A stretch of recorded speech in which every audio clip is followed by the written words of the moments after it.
Kush and Chemtrails, the world's most dangerous podcast.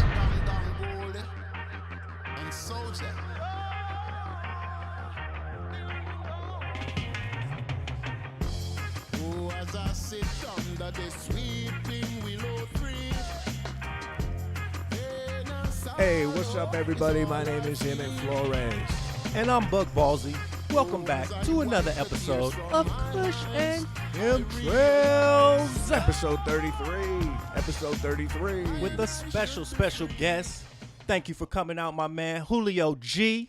Appreciate you. Boy? Hey, what's going on? Thank you for having me here, man. I'm looking forward to this. Man, it's an honor, brother. Thank you for coming, man.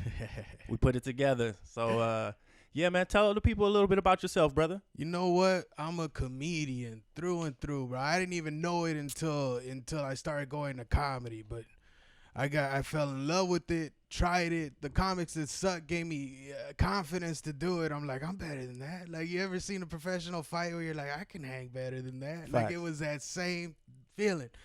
Took off on it and just been tripping on this ride that I've been going through, man. It's been like 13 years. Wow. I say 12 because last year didn't count, bro. Well, shoot, man, I'm sure that you had to find ways to endure through it all. You know what I mean? Oh, hell yeah. It's still balancing a day job, side hustles, Right. all that good stuff. And you know what? That downtime just gave us artistic people more time to cook something up. You know, that's go true. back to the laboratory. That's true. I grew the line. Yeah. Yeah, when Yeah. we were down, I grew the line. I got leggings now. Never thought I had that, bro. I brought up leggings on our last episode. That's funny Did you you? said that. Man. What is your feelings on leggings since we brought it up, man? Because I did a little, I put a post on my Instagram from our last pod. I had brought up leggings, and I was like, ladies, we appreciate the leggings, but maybe just not everywhere. Maybe not at the grocery store. You know what I mean? Man. And, you know, my sister didn't really love the take, you know. And I knew some women wouldn't be so fond of it, but other women did give a good response. And I'm happy to hear the women's opinion because, you know, we talk about a lot of guy stuff on this pod, so I want to hear the feminine opinion sometimes. So you How's your welcome leggings it. doing, You though? welcome it. Yeah. No, it's crazy. I mean, the fact that we're at leggings right now, because if you look at fashion like trending like stocks will, Right. if you project 10 years from now, can you imagine how little they'll be wearing, bro? And it'll be so normal. Right. It'll be so normal. Yeah, like man. if we follow this trend, it's going to get to that. Hey. Leggings is going to be see-through. That's fine. They can switch colors on them. It'll be high-tech leggings, bro. It'll be crazy. Heck yeah, man. So, yeah, shout out to you. Thank you for bringing us some merch through. Oh, yeah, man. Got Check you it out, guys, man. bro. My man you got the guys. Subway sandwich Got wraps. you guys. I had to give him mad props on what he got going on here. Put That's some what thought I into mean, this. bro. Grew the line when the whole thing was down. It Just- says Subway. Hey. For you people that don't know what that means, it means what's up, fool? Way is a little slang out here. That's a Mexican hello. It is indeed. Love it, bro. A Chicano U-turn. Chicano Remember that shit? U-turn. Hell yeah, I do. We grew up on that. We had to watch it.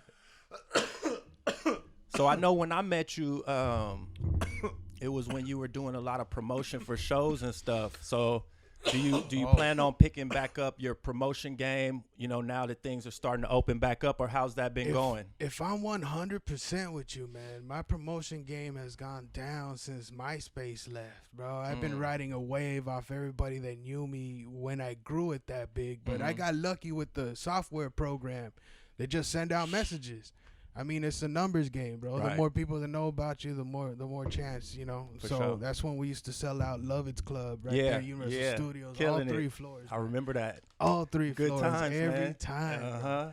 And that helped me out. But once it went over to Facebook, I just depended on them looking at me and coming out. Okay. Looking at me and coming out. Because that sending a message out, oh, man, I got hooked up with the day job. That took, you know, good chunk 10 hours out of your day. Right. And then on top of that, to go another 6 hours, you know, just trying to get that house packed. So I started moving over to people that would just book me. Got you. I don't got to fill it up no more. I just show up, tear it up. And it's been riding that wave since then. But I do want to go back to that because there's a certain power, a certain mystique when you can show up to a venue and just have all these people waiting to see you. Word. Like that right there. Oh, my God, I miss that. Word. You know, you get humbled when you don't have it no more. Yeah. Well, I look at it as you built that up. Yeah. You know what I mean? So you have that in your back pocket, and now you're doing shows that people are booking you for, so you know how to do those. So you probably got a wide array. You can host, you can promote, you can hit them, you can be a feature, you can be the headliner. So I can survive in any storm. there you go. Versatile. Yes, sir. That's dope, man. You tour a lot before the COVID shit? Yeah, before COVID, yeah, man. Right when COVID hit, 17 shows canceled. 17, bro. It was a good chunk of extra money for me. But I got lucky with the day job. They started issuing overtime, so it made up for some of it.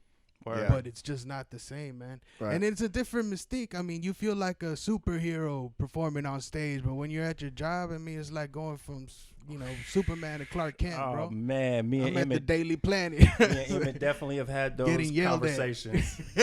We go from, having a writer and being in the green room to just standing in line. Only green M&Ms and shit to, Yeah. to fucking get back in line. To them telling you don't meet the dress code requirement and shit. Yeah. It's a whole humbling experience, especially here in L.A. Because they don't give a is. damn really who you are. It is, bro. Yeah, I won't even go. Fuck that. Right. I got to that point, too. Yeah. Unless I'm invited or on the list. I hate to sound bougie, but yeah, out here in No, LA. I won't. Yeah. I won't go anywhere. Huh. Nowhere. Coachella, nowhere. If I'm not backstage, I'm good. Yep. I have no desire to be out in that crowd. That used to be my thing for shows. If I'm not getting paid, I don't show up usually because they always tell me, hey, go hang out, go hang out, go hang out. But I'm like, I got to wake up, bro. Yeah. I got payments to make. Right. I got things to take care of, Unless I'm supporting somebody I know. Yeah. I know, Yeah. bro. And that's one thing my dad always told me. He's like, don't quit your day job. Don't quit your day job. But that's old school thinking, man. Yeah. And I had to learn a new way, set myself up so I can leave my day job. I don't put myself in a position where I don't have to work unless I want to. I love that. Yeah. I love that. Me and you were kind of talking about that before we got in. Yeah. And that's where we need to all be looking towards. So It's possible, man. salute to you, brother, that Hell you're building yeah. your own your brand and doing that, doing what you got to do. And that's just to never stop learning. That's basically what it is, bro. I didn't grow up with this information, but I seeked it. Yeah. Like, I know it's out there. I know Word. it is. And don't get nothing that's fast. Ain't nothing fast. Facts. This is a 10-year plan, bro. No doubt. So what do you think about the comedy space right now? I know a lot of acts are going to Netflix. Netflix is Yeah. kind of killing right now. I know Tiffany Haddish did that deal. She's been dropping some material on Netflix. My wife was watching, what's the new one they just put out? It's kind of crazy because it's like a situational comedy, but they're doing it in a sequence where it's like a movie, like Borat, but it's like they're getting the real fans. I think top. What is that shit called? I'm gonna look it up while we're talking. But yeah, what do you think about the comedy space right now? Yeah, I like it. I mean, the fact that Netflix is out there doing that for everybody else, and I see they put like a lot of people overseas up on stage too, because there's some names that I just don't recognize. I have not seen, and then when I look them up, I see where they're at. I mean, I'm trying to get my own deal like that, probably film my own and then shop it over to Netflix because it looks like they just giving chances out. It And seems that's that's something you don't get with like network TV or even like when you go to Comedy Central. Right. Sometimes I watch some of them specials and I'm just like, let me in, coach. I can win this game. But it's a trip, man. I like that it's out there. I mean, even when COVID hit, I admired the comics that did something else.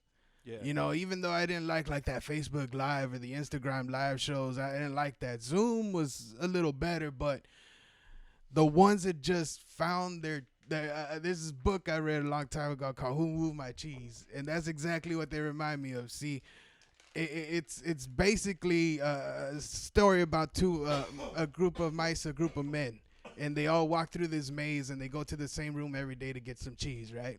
And then one day they show up and the cheese ain't there. Well, the mice look around for a little bit, take off, and the two guys are standing there like, how come there's no cheese here? Cheese is supposed to be here. Yeah, you're right. It's always here this day. We should come back tomorrow. Meanwhile, the mice are eating, bro, because they searched out for what they wanted. If it's not here, they go find it somewhere else. Right. And that's exactly what that reminded me of. COVID shut everything down, and they just found their cheese somewhere else. They're like, all right, I'm going to do Zoom shows. And they created a new market because of that. Now I got venues that I go to that are now they're gonna have a permanent outside place. Mm. Because they were like, you know what, this ain't that bad. It was a good idea. They pushed us to do this. Right. They took out the parking lot and just turned it into a different structure. So we found new ways because of it. And I think we needed a pandemic just to come up with this creative ways. How else we would have gotten there? It's crazy. I'm glad it happened. In It's a way. Great point and a great outlook on it. I agree, brother, because I was reading an article actually talking about all the freedoms and the liberties that are taken away from people during this pandemic in the name of safety. And if some of these liberties will come back, and as most of us know who pay attention, some of them aren't going to come back. And people are just going to deal with it. Yeah. But then the flip side is what you just said. There's a lot of new innovations and a lot of new ways that people made a way out of no way during this time. And some of these new economic systems can flourish now. And like you said, we're going to get the cheese. We're going to find the cheese. That's a great metaphor, man. Bro, that's all you have to do is look for that cheese, man. If it ain't here, find it in the next room, bro. You find it. That's just a great way for dating, for anything, bro. No, that's brilliant, because we've been talking about that on the pod, how all this heavy information comes, but we want to be a beacon of light. We don't want to necessarily add to the problem, just doom and gloom and giving people fear and despair. So you got to have something to look forward to. And my metaphor has always been, well, this is their chess move, so what are we going to do? What's our move?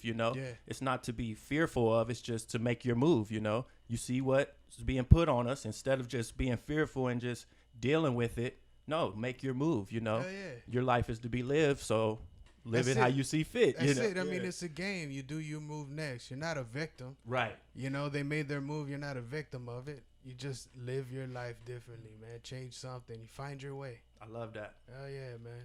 I believe in that. Are you trying to delve into the digital space at all? I know you said MySpace, so you dated yourself with that. Bro, I did, bro. Are you trying to jump into any of the Instagram lives or the Zoom? That's the thing. Like, I'm looking for employees I can hire to just take care of that stuff for me, because I know I'm no good at that. I can hire somebody that's way smarter, way better, and that's what I'm looking for, man, because I know that's where I lack.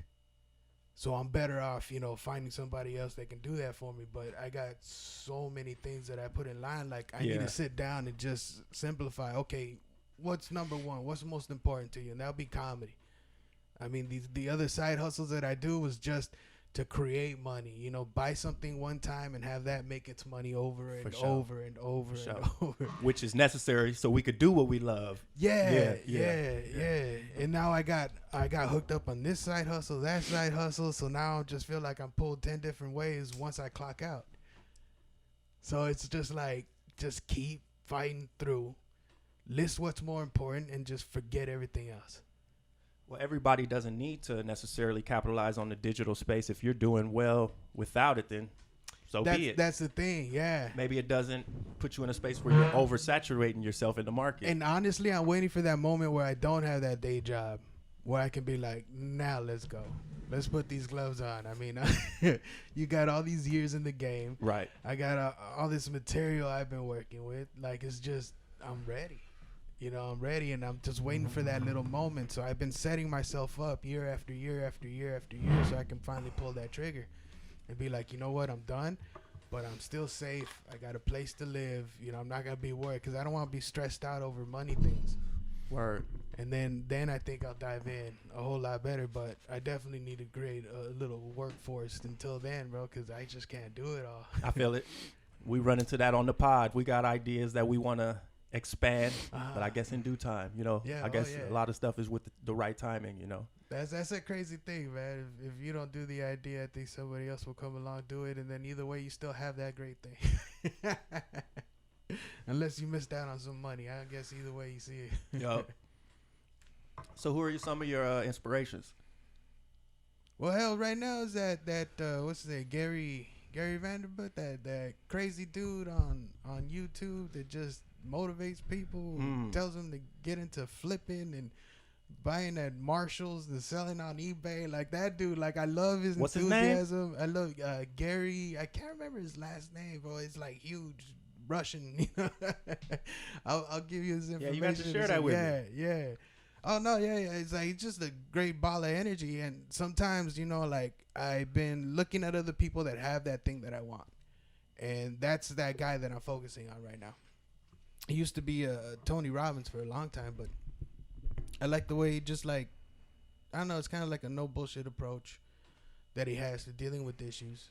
Like it is what it is. Move on, like that type of thing. Work your ass off every fucking day.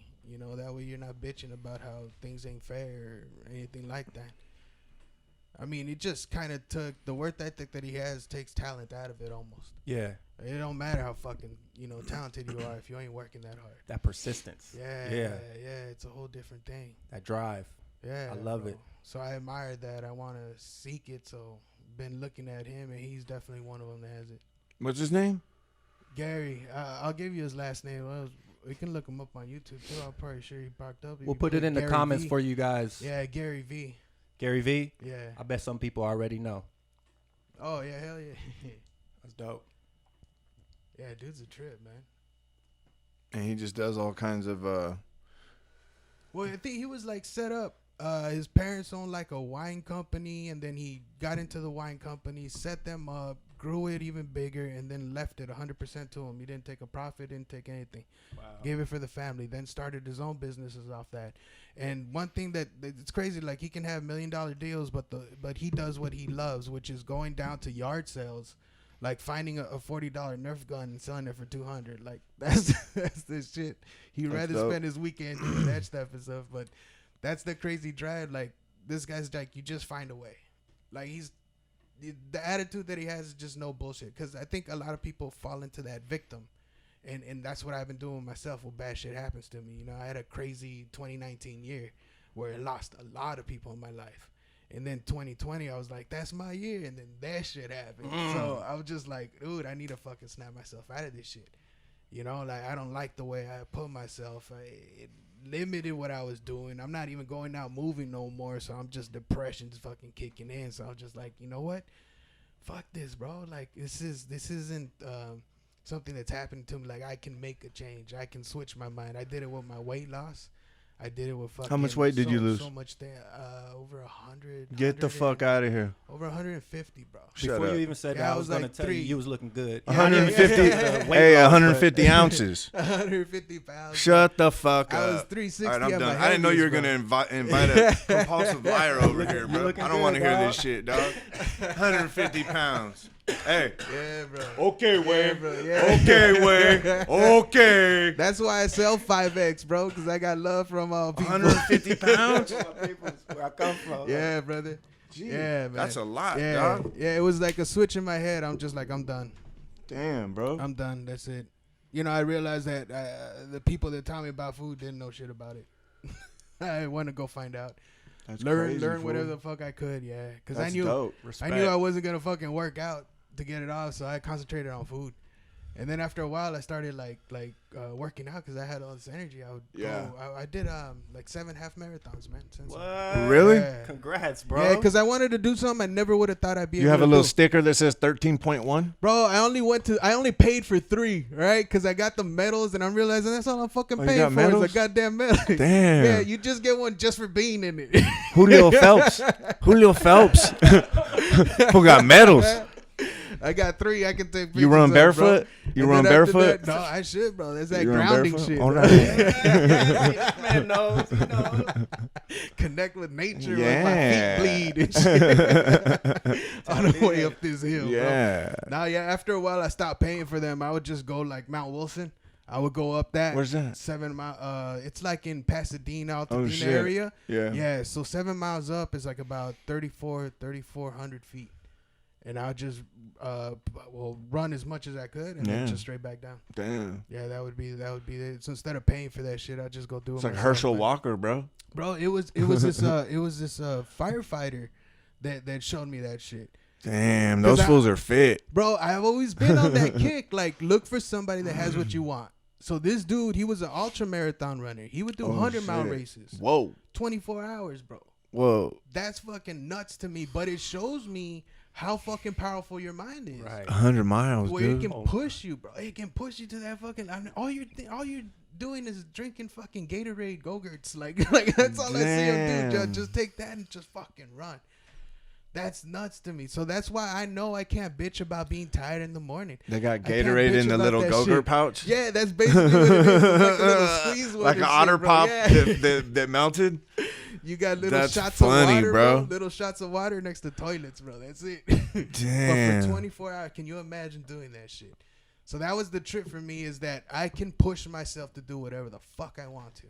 And that's when I realized that I have no excuse. Whenever there's something missing in my life, I have no excuse for it. I'm just being lazy. And you draw the parallels with the physical exertion. Bro, if you're like, bro, if I could do that, dog, come on, bro. I could do the laundry. That's that power of self-awareness, right? bro. You know what I mean? When you're like, I don't want to do this. Yeah. Like, fool, I ran 13.1 miles. Right? What are you going to say to that guy? Yeah. You know? That's dope. Hey, you wear the little shorts and shit with the little V cut going up right there? You know what I'm talking about? Like I'm playing basketball in the 80s and shit. Yeah. I got that old 80 Lakers gear right there. Damn, bro. That fool got a Kurt Rambis jersey. But when I get and the goggles. And the goggles. And the headband. When I get to my goal weight, I will, bro. What's your goal weight, bro? What's your goal weight? You know what? 180. 180? What are you right now? It's like 220. That's nothing. Yeah. That's nothing. You already lost 150. Yeah, You got it. Yeah. You're running mountaintops, bro. I think you'll be fine. That's crazy. Journey, yeah, that's dope. Hell yeah. That's dope as fuck. 150 pounds. That's it, man. That's it. That's all it was. It's just that fucking switch, bro. It's beautiful. It's beautiful. Like life opens up. You think you're at this little switchboard and you realize I can turn that dial. I can turn that up. I can get that going. Yeah. And it's just battling your fucking head, and it's no different than a fucking exercise. Every time that bullshit thought pops up, just let it be, let it go, and replace it with something even fucking better, bro. It's the battle I've been having, man. So it's like the only thing. We don't gotta pay this motherfucker for this. He's on point, ain't he? I'm just saying, like I'm literally on E right now. I got nothing for him, bro. I'm not trying to fucking wash this man's car and shit because he's like, there's a fee for this. I don't do this shit for free. My man tapped in with us Who's for gonna a be like, reason Subway? today. That's what he told Sup, me. fool? He's like, I didn't know. Sup, fool? Hey, homie. Subway, homie. Subway. Wash my car, homie. Every time I say a point, Subway. Subway. That's tight, fool. Subway. That's crazy. I know he just took us on a journey right there. Bro, Yeah. Life's beautiful. Yes, like it that. is. And it takes a while to fucking get to it. They don't teach this shit. Right. And some people never fucking find it, man. You want a bong hit? No, I'm good, bro. I'm good. It's been a while. You want to smoke some Sherm? Let's get wet. If you got PCP, Let's get wet. Can you imagine? you won't hear a no from me. That's not my. Show up to your next gig in your fucking boxers and Chuck Taylors, bro. Just, what's up, guys? Yeah, buddy. I love it. Yeah. What kind of weed you got right there, dude? Oh yeah, we got to tell the people what we smoking Yeah, on today. what are you Yeah, smoking let 'em on? know, bro. Buck Ballsy got some Rich and Ruthless CPT glue. Damn. I couldn't get the glue 4054 like you got. Yeah. So I got the Compton. Or glue. the Gorilla Glue 4? Yeah. I got the CPT version. I will call it the But yeah, 54. shout out to Rich and Ruthless. Studio 54? It's pretty good too. It's got a nice. It looks airy- amazing. The buzz is nice and. That shit looks dense. bomb, bro. I can't even get. I hate those bags. that childproof shit. I hate that shit. There you go, people. There you go. Yeah, that's in California, guys. Probably in Colorado and everywhere else where it's legal. You got to fucking she's open pretty. those stupid bags like that. She's pretty. Yeah. It's coming. So what's going on? What y'all want to talk about? Well, that's it, bro. You brought some interesting points and shit on the way over here. Got that text. Oh yeah. Lot of crazy before we people. get into other things, because you just kind of hit on this already. It was dope. I was gonna bring up one of your jokes that you had that I was really vibing on when I was on the way here. It was about enjoying life. Yeah. And you kind of just broke it down right there, brother. Oh, bro. And this was years ago. So now you're actually realizing some of those things that you were saying right there on stage. Dude, it is what you make it. I always just say that on stage too. Like in life, it doesn't matter what happens to you; it's how you react to it that counts. Yeah. That's the only thing we can't do, bro. That's real. It's just choose our. Hey, you got a tissue over there, bro? I got. This was making me tear up. Well, I can't handle this shit. No, like This fool's killing it. I've seen crazy fucking examples of that where like people forgive like their son's killer. Like it's just fucking Yeah. Oh nuts. my god. Like I just saw that. I could. That was I weird. couldn't. Yeah, I couldn't. I just realize saw that. being on that. That was level. weird. I couldn't realize Did you being just on see that, that? level, bro. Or are you just talking about that? I've seen it before. No, I know, I've but seen it did before, you just but see it the other day? Because I No. just saw it on my IG feed. You're like, damn, how did That's you? Yeah. weird, bro. Yeah, We're on yeah. that Some level, dude bro. forgave a dude. That was like it was some cute music playing and shit, and the dude walked over and shook his hand, and it was in a courtroom, and then hugged him. It was crazy, bro. Wow. And it was is, like bro. dad That's forgives like son's killer. love And then on he a just whole said different that. level. That's wild. That's love on a whole different level. That's what Yeah. I mean. Like it was his choice to how to react to it. Anybody could have been completely depressed, and you would Yeah. be understanding. Yeah. It would be understanding, 'cause Right. you're like, fuck, that's so traumatic. But Yeah. to switch it, Right. to make this a powerful moment, something Yeah. so tragic. Wow. Yeah. You know who gave a really good example of that is Mike Tyson, bro. No His shit. daughter died, bro. His 4-year-old daughter died when she was at her mom's house. I She didn't even drowned? know that. No, bro. She fucking was running on a fucking what are those? Treadmill. Treadmill, bro. And she had some sort of No. cord got wrapped around her neck. Mm. Damn, man. So this fool said that he showed up to the hospital and that he was mad, bro. Obviously, he wanted to just yeah. go crazy. But when he got to that particular ward of the hospital, it was all people who had lost their kids and their loved ones I and do stuff. remember him telling that story. And he said, I don't have the right to like take that from them. So Yeah. we're all going to deal with this the same way. And I was like, damn, for him to check that anger, That for any natural man to do response, it, bro. but for him, because Yeah. we've seen his temper when it kicks in, and especially before he started really working on himself the way he has Oh, the he's past amazing, That- man. 10 or That's- 15 years. Bro, that's the exact difference between being a thermometer and a thermostat. Thermometer just reacts to whatever the hell happened, Yeah. but a thermostat controls it. I got to leave, bro. That's that. Bar. That's that shit, bro. I'm gone, bro. That's that. I'm gone. That's that I'm difference. gone. Jewel. That's that difference. He's like, no, I'm gonna control my response. I like that. This fool wrote this shit down last I night. like Bro. that. Ain't no way. Ain't no way Confucius just like- walked up it's in like- here with all this game and It's shit, like that bro. free flow, bro. No, it's Oh. just watching all these videos. Like every day, I just listen to somebody else's thoughts, and it's just a mixture of everything I've been fucking hearing. Bro, you literally don't have to do any comedy. You could go and just spit that shit, and everyone will be like dude, giving you standing I've been ovations, trying dog. to mix this in with comedy. Oh, dude. I've been that's trying the- to that's mix the this way. in, bro. Oh, that's Yeah, the way. Yeah, yeah. I get heavy on Heal with relationships. laughter and heal with your words. Yes, Whoa. Yes, Whoa. Yes, yes. So the traumatic experiences for me, I throw them on there. Relationships was always like a huge chunk of what I talk about. And when I had my girlfriend pass on me, I was just like, What do you mean, brother? she passed away, bro. Oh, my God. And when that I got hit with My that, condolences, and, brother. And thank you, man. Thank you. When was this? It was 2019. It was one He of the said people he you lost- lost. 2019. I kind of thought. Yeah, yeah, yeah. 3 Jesus. days before her birthday, bro. Fuck. It was tough, bro. It was a tough. Even the relationship was tough. Yeah. But it made me realize that I need to get out there and let people know that if they're with that person, Yeah. that they don't know if that shit's gonna happen to them, and they need to fucking live that at least thought, so they can change the way they treat each other in their relationship. Yeah.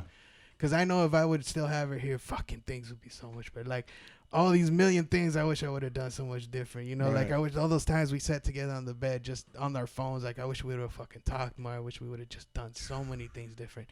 And I throw that little message in at the end of the show, especially if I'm headlining. If I'm somewhere in the middle and shit, I don't throw it in because it's real sad for a lot of people. Yeah, You know? man. But at the end, I throw it in because I want that connection to happen. So I want to take this pain for somebody else to maybe make their relationship better or fucking end it and find something else better, bro. Because Thank you. I mean, life's Yeah. too fucking short for That's that. powerful, man. It is, bro. Like it's I don't know. It's been slowly working into comedy. I do want to get it to a point where it's just like both motivational and funny as fuck. Because if I can fucking knock those 2 out, oh my God, Killing that it, ticket yeah. price, Yeah. I can charge more. Right. You want to be in that same room? Yeah. Yeah. Feel that same energy? You got it, brother. Like, dude, it's You a, got it's it. a Hey, fucking brother, trip, can I ask you a man. got it, question? Yes, sir. How'd you work through that grief? Oh, bro, it took a lot. It took a lot to flip it. You know, because at first I was just like, fuck, this is so painful. Like, yeah, I would feel it in my chest, bro. It was physical. Fuck yeah. It was physical. You're right, man. it is. And I would feel it, and then it took me a while to get to the point that the reason I hurt so fucking much is because I loved her that equally. And in that sense, I felt now blessed. I wasn't a victim of her passing away. I was blessed of being with her while she was here. You know, because she was an alcoholic. I don't get into that too much, but she was an alcoholic, and we went to like AA meetings. I went to Al-Anon meetings by myself. Right, and right. we did everything to kind of work it out. And then it got to the end where I just had too much, bro. Like, it was affecting me at my day job. I went to my day job, and I broke down crying in front of another coworker, and I'm a manager there. Yeah. So, like, I'm realizing, bro, this is too much. I don't know how to handle it. I would go to these meetings. I would find things out, and they taught me so much, especially about love, treating the situation with love. Like, a lot of the times I would get angry, I would get frustrated, but she's not doing this to me. You know, she's doing it to herself. And while she does it to herself, she's no longer herself. So it just stopped me from getting angry at it, and I would just be there just trying to comfort her through it, and then trying to get her to go back in. And then I realized I got to that point where I got to make a decision that was the hardest one for me, and that was to tell her, you can't do this no more in this house. And for a second, you know, she stopped, and then she left. And after that, we were never together again until I saw her a few times, and then she took off. She kept going. I got a call from the hospital one time because she was in the emergency room, fell asleep in the tub. She was staying at a hotel. Things were just, you know, the water was coming out, so that's how they got called in. So I went right there, I picked her up. She wanted to go back and keep going. Like, I couldn't let her back in and give her that safe place because she's not going to change until she hits bottom. And when we were together, she would always do that. She would hit a bottom, go back in, get better, and then do good. You know, she was like on a 60-day streak, but something would just get her to go back into it. And when she did, she went hard. Like, there was a lot of trauma and a lot of things she went through in her life. And I'm just, I don't know. Even though they were painful, I'm still grateful for her because there's a lot of life lessons that I would have never learned because of that, bro. A lot of life lessons. And then when it got to the moment where she left out, that I try to live my life, but I just kept going back. It was like that drug, you know. I kept going back. Yeah. And then that's when it got to about August. And at that point, we just weren't talking, and even the texts she sends me now, yeah, I used to read them and just fucking hurt me. Just hi, hey, you know, just like she was alone. And that's when it hit, or that's when it was over. And shit, bro, that was so much to go through. But yeah, I got to the point where I'm just like, I'm blessed.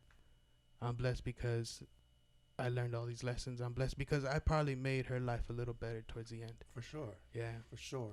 You know, thinking if she was in a different situation, how worse it would have been, or something else. But I was so scared to do that move because that's where I feared it would end. But it took a while to get to the point where I realized that is not my fault. Yeah. You know, it was her making her own decisions. And I wish she would have got to it. Like, I wish she would have got to it. But I take that and I try to convince another fucking couple that either, hey, realize, yeah, it's us, or, nah, we need to leave. Damn, that's love, man. Move on, you know? That's love. Because this shit is, bro, it's too fucking short. You never think you fucking go through this shit. Same year, my dad. Damn. Yeah, same year, my dad. My dog, even my first husky. First husky that I got passed away too. And then my cousin, she was the one that topped it off. That was the whole span of the year because my dad passed away November 4th, and then my cousin November 3rd. First cousin, and I got to first be cousin? with her. I got to be with her. Yeah, like super close. Yeah. Super. Yeah, Damn, yeah. So you just were my dad's brother. the whole year. Yeah. Oh yeah. The whole fucking year. Yeah. Started with my dad. I'm sorry, brother. Yeah, and then right at the end, my cousin. That's when death was beautiful to me. That's after my girlfriend. So my dad, I was fucking crushed, forget it. And then my dog, dude, that shit get me too, bro. You love these fuckers. Yeah. You fucking love these fuckers. Yeah. And then my girlfriend was just like, I was like done, bro. I was like, what else? What else can I fucking take? And then by the time I healed with Vanessa, my cousin's coming up. She went into hospice. I got to be with her, watching her like body struggle. Like it's the hardest to see somebody go through that. But when they make it to the other side, you can just almost see like the relief or the blessing of passing, I guess, bro. But that the whole time I was going through that is just realizing that the pain I feel is because I love her so much. I got this great moment to be with her, and that's basically what we got to realize, right?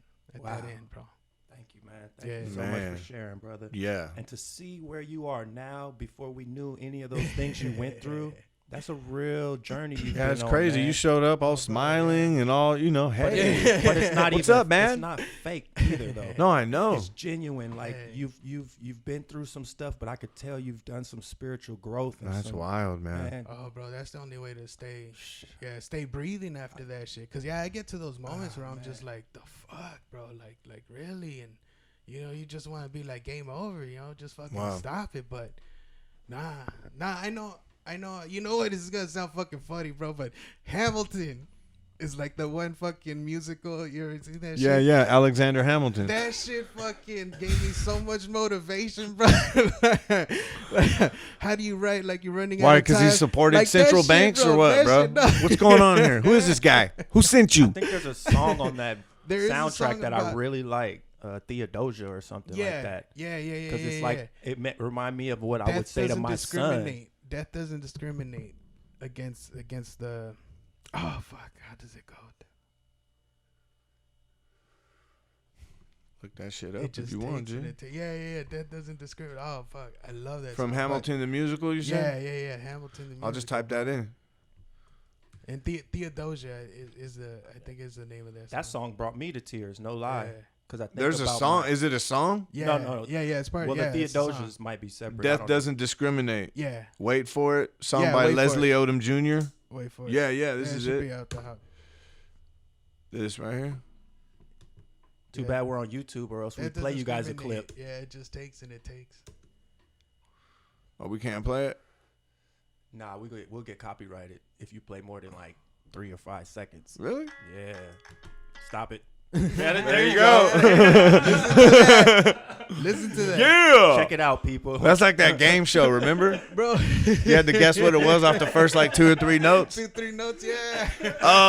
The Beatles. Sgt. Pepper's Lonely. That big paragraph So of they a won't fucking have to song they pay. have. That's Sgt. Pepper's Lonely Yellow Hearts Club Band Christmas.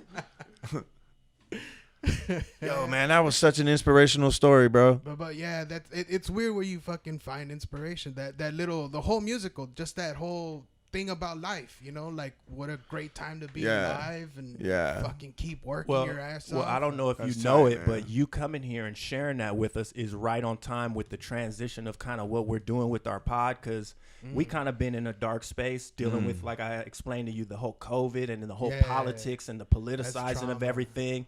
And we were covering it and trying to be as unbiased as we could, but it started being heavy on us. Our family members started judging us. It started being tough to have conversations with people. Me and him felt like at times it was just me and him. You know what I mean? Yeah. So I'm not comparing that to what you went through, brother, but I'm saying I had to go to a retreat, like a couple of them, in order to find some peace and some solace, and be around other people who were like on my mind space. You know what I mean? Because I was feeling like, alone. You're not welcome. Yeah, anywhere. Yeah. You know, even in my own home. Yeah, that's wrong. He as well had a similar experience where he had to do some soul searching, and my man did a Reiki. We haven't even told the people about your Reiki experience, so I'll let him share that. But we've been on, you know, a spiritual journey ourselves. Yeah, bro. And for you to share that, it's just like That was awesome. right on time. Shit, you know what I right. mean? Like crazy, man. Connected That was beautiful. people. Yeah, thank you. Yeah. That was a good one right there. Yep, bro. man. That was good stuff. I know you got to leave right now. You got something going on. Can you tell us what it is real quick? So I got them side hustles, man. What is it, dog? I own a photo booth. If you guys look up my website, subway.com, I got City Lights photo booth on there. Wow. If you're in the areas and shit, I'll come over. We got unlimited photos. You can get to see this smiling What is face. it? What is it? A mobile? A mobile photo booth? Yeah. Get it's out a of here. Photo booth, man. Yeah. So I got like a little setup for just like a tabletop one. Yeah. And then I got a whole setup for a 6-foot enclosed one. It's got like a diamond plated pattern on that thing. Yeah. So I basically took all the money from the subway, flipped it into a photo booth. My man. Yeah, because it was just sitting there. So I'm like, I got to throw it into something, man. Oh, that whole experience was tough as hell, too. Like dealing with the guy that I bought it from after the fact. But overall, made its money back few times over. Bro. It was one of the greatest investments. Yeah. Awesome, man. Yeah, that's exactly how I see merch, bro. It's like buying stocks. Right, like you buy whatever GameStop for when it was 7 and sold it at 200. Yeah. Well, like I'm buying these shirts, putting my logo and selling them at a higher price. Bro. That's all it is, just the stock flipping right there. I'm taking notes, bro. I see you, brother. You That's doing how it, the man. game You doing works, it man. because it's about the presentation, and you know I know what's up. So I see it, bro. I put love into that. I see it. I put love into it. I be my ass rolling them up. Respect, man. Got a lot of love on that shit right Anything there. you want to drop or? Yeah, hit me up on subway.com, man. If you want to follow me like on Instagram, Facebook, and all that shit. I don't drop this knowledge as much as I do, though, man. That's probably one thing I think I should be doing because I don't even get a chance to be like so personal with your social media, you know? It's just like treated like, oh, this picture's funny. Right. But I want to break that wall, and I'll break that wall soon, especially if you guys hit me up and tell me, hey, you should. There you go. But OG Comedy on Instagram, hit me up on that. All right, then I got Snapchat, same thing, OG Comedy. Twitter, same thing, OG Comedy. And then when you do Facebook, do .com/OG Comedy. I got OG a little Comedy lock on that. Yeah, the only one I couldn't get was YouTube. That's OG Bent. Fuck it. Subway. To that shit, yeah. You're killing it, bro. man. Thank you Yeah. so much for coming through, brother. Thank you, man. I'm gonna rock this on the next pod. I think, That's what's up. yeah, I think I'm leaving at a higher level right now. Not just because of the smoke, bro, but because of this talk, man. Yeah, getting it off my chest, and it's not something I really dive into with too many people. Man. Appreciate Yeah, no, Dude, we I appreciate you appreciate fucking it. talking about it, Appreciate bro. that shit, Definitely. yeah. One love. Shit was man. tight, man. Hell yeah, man.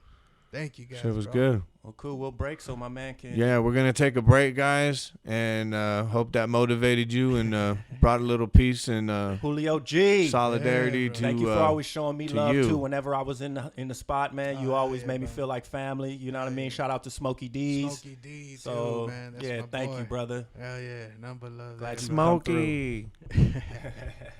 All right, guys. We'll be back. Kush and Chemtrails, the world's most dangerous podcast. All right. Well, that was fucking fantastic. Good guest, buddy. We rolling? Oh yeah. Live resin project. That's what we just took a dab of while we took a quick break. Sunset Blood Orange. It doesn't look like your typical live res. It's not as light, but they say they're the original. Yeah, that shit was bomb. Yeah, it gets you there. I loved it. Tastes a little earthy. I loved it. Hey, that was dope. That was amazing. That was dope. It wasn't Julio even what G. I expected. It exceeded expectation. Yeah, it was dope. We didn't even talk about comedy, really. We talked about, like, life and shit. And then he just super opened up, and that was dope. Shot out, man. Yeah. Hope you guys enjoyed that out there, watching it, listening. That was great. I really Fantastic. enjoyed that, yeah. Pick up a lot of gems from that one for sure. That dude's a treasure chest. Mm-hmm. For sure. That was great. What's going on with you? Nothing much, man. I'm good. Just enjoying the beautiful weather. So beautiful. Taking in them sun rays. You see, I switched up to my spring attire. You know, got the shorts on. So yeah, brother, I'm enjoying it. Yeah. How you doing? I'm great, dude. I've been really feeling great this whole fucking last 2 weeks. I'm high.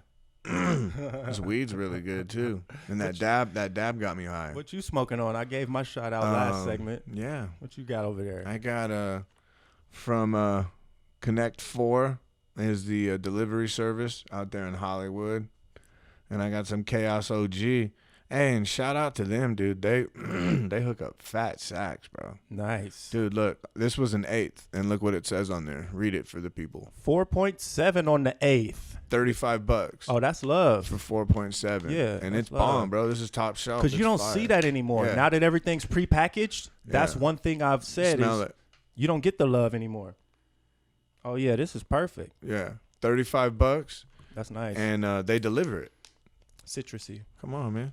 Yeah, It that's doesn't fire. get any better than that. No, you so. don't get that love anymore. Yeah, That's and they dope. got a nice menu, so yeah, I love it. I dig it, and that's what I'm smoking on, the old Chaos OG. That shit's fire. What was dope was, Yeah, I was going to say it yeah, too.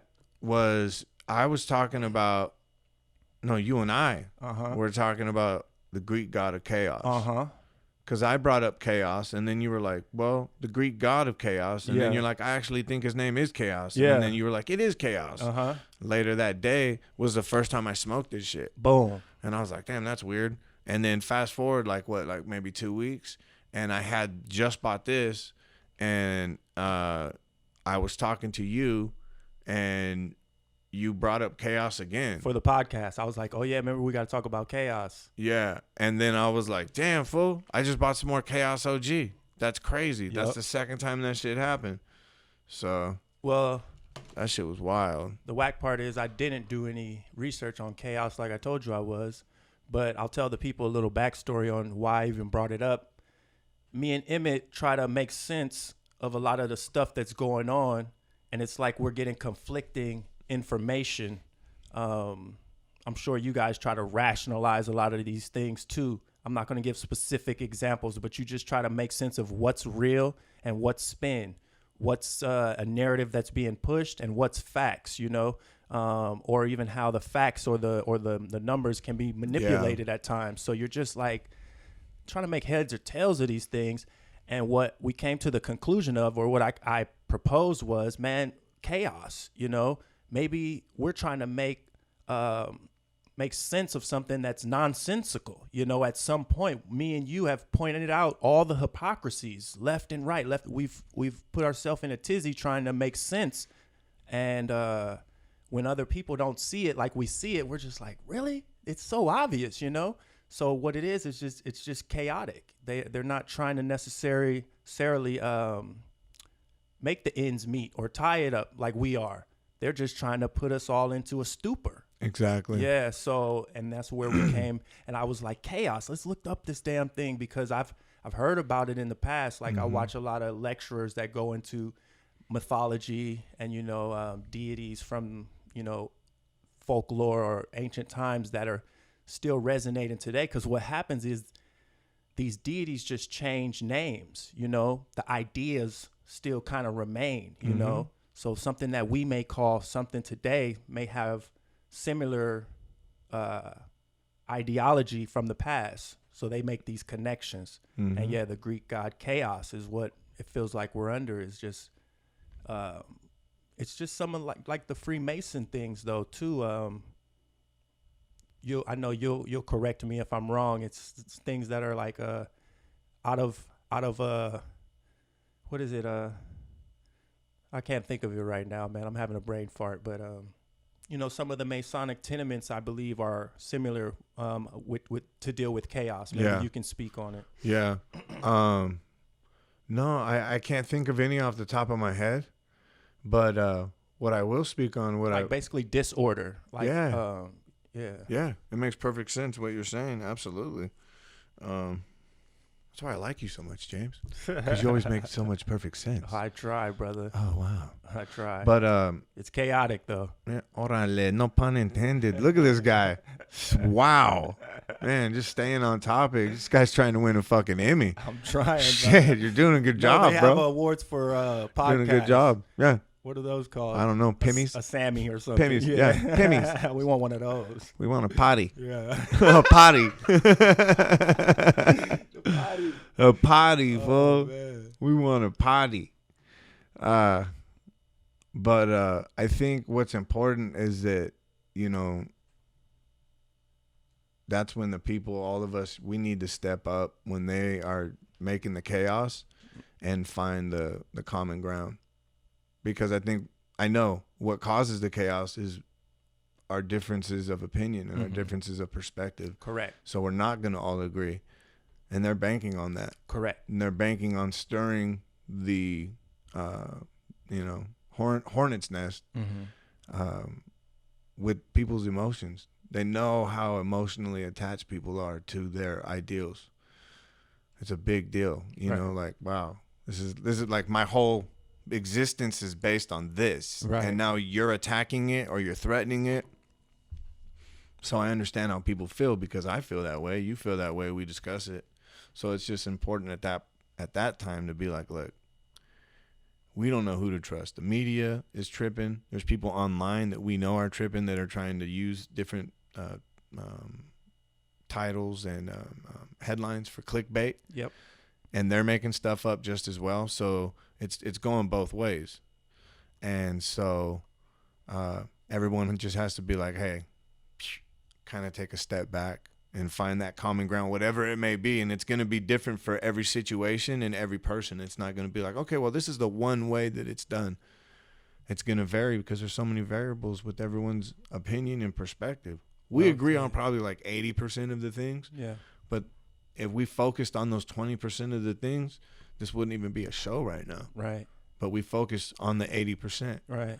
And then when you leave, I just make fun of you about the 20% that we don't agree on. And that's what we do as people, and we hold each other accountable. I love it. So No, that was well said, man. Thanks. For sure. I wrote that down. Okay, let me go ahead and delete that. No, I'm playing. Hey, but this last weekend, you guys, I did a little retreat of my own. Nice. Yeah. I had a Reiki attunement. And basically what it is it's several hours of meditation and calling on the light and different beings within the light, God, whatever you want to call it, you know, to assist with healing. And it's not that you become a healer, the energy, the life force itself. Reiki actually means universal life force. Rei means universal, and then Ki means life force. It comes from the Chinese word Qi. Okay. It's the same thing. Nice. So that's going to heal regardless. It's going to do what it does, and you just become a channel for it. And the Reiki master does the attunement, and from there you do you learn different symbols, sacred symbols we're not allowed to share. It was a really, we got to do, healings on one another, and you listen to everyone's experience throughout the meditation, and mine were phenomenal, bro. Mine were phenomenal. Like and I told her, I was like, yo, this is phenomenal. Because I never experienced anything like that. And I told her that, ever. And I literally saw this, like, it was so weird. My hands were twitching, and I said, okay, my arms are positioned improperly. And I must be like, when you put your elbows down on the nerve and your hands kind of, I don't know if that's ever happened to you. So I moved my arms, and it just kept happening. And I was like, yeah, that's weird. And then my foot did it. Like that, and I was like, man, that's weird. And I was laying there and I zoned out, bro. I mean, I was super, super comfortable because we were allowed to lay down and meditate. We didn't even have to So imagine how relaxed you are. So you came in with an open mind, absolutely ready for this. 100%. Because I thought about that when you first said hours of meditation. I was like, man, you sitting still for hours? Because I know you like to pace. Yeah. I was excited. So you didn't feel any of that? No. You were good. Yeah, I'm not gonna lie. At the end of the day, my back hurt because a lot of times we did have to sit down. But when we went deep, we were allowed to lay down. Mm-hmm. And she would play like healing frequency music, 528. Yeah. Be looking out for that store soon, guys. Hey, you know what I'm saying? You know it. Shout it out. Thank you. But yeah, bro. And I mean, it's such a relaxing experience. And just the different things that I was able to see, during my meditations. Like I said, I saw the flame, and by no power of suggestion, no one mentioned any flame or anything, but I did see a flame, and it wasn't overwhelming. It wasn't like, oh man, I'm being burned alive, but I saw this flame in front of me. And what colors were the flame? I honestly don't remember. I just remember seeing a flame. I don't remember. And then that was the first experience. Another experience that I had was every time my hands and my leg and my foot would it was really weird. And dude, I'll tell you one that was really weird. I was laying there, and it was during the attunement, and all of a sudden I just felt like this insane burst of energy fly into the back of my neck right here. And I literally jumped up, and the Reiki master looked like, whoa, what's going on? And I was like, I got to go to the bathroom. I didn't know what it was, and I panicked. I didn't know what to do. And I knew the door was locked and I couldn't get out, and everyone's laying down. So I had to literally like walk over them. I went to the bathroom and turned the light on, and the light had a fan on it, and everyone's outside meditating. So I didn't want to be like loud. So I turned it off and was just like, all right, pull yourself together, go back out there and finish. And I did. But that was weird, dude. Nothing like that's ever happened to me before. It was really, really weird. It was really, really odd. It was energy, huh? That's what it felt like. Yeah, that's what it felt like. And then, and I told him too, man. I said, this is really weird because I don't know what this was about, dude. And it could be of all the different things the different topics that are in the news. Who knows? There's so much power of suggestion out there. But the last one that I did, or the second to the last one, I saw two scenarios, two separate individuals, two separate police officers, both black men getting harassed by police officers. That's what I saw, bro. And I'm not really like a social justice warrior type guy. I mean, but that's what I saw. And I was like, yeah, it was so weird because everyone else is sharing this, different, very different. But that's what I saw on my second to the last one. There was another one where I was really deep. It might have been the one where I saw the flame. But I remember a voice saying, all right, when you get to the point in meditation where you're like, you've actually done it. Like you zoned out. And even if it's briefly, you're just like, and then you lose it and you're like, oh shit, I'm thinking of something again. That type of vibe. Okay. I was there, dude. And then a voice said, all right, that's it. And then poosh, I was out of it. And I couldn't get back to it. And the voice literally said it. And I've never experienced anything like that. Ever. Never. But I've never done it to that degree ever either. Right. Put that focus on it. Yeah. That's so dope. Yeah. Maybe it was something. What do you take from it? I have no idea.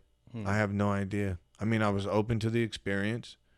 I'd like to believe, that was energy from all of us laying there and calling on this energy, that I felt it.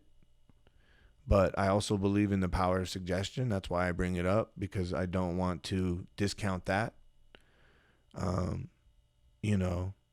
But those were the things I saw.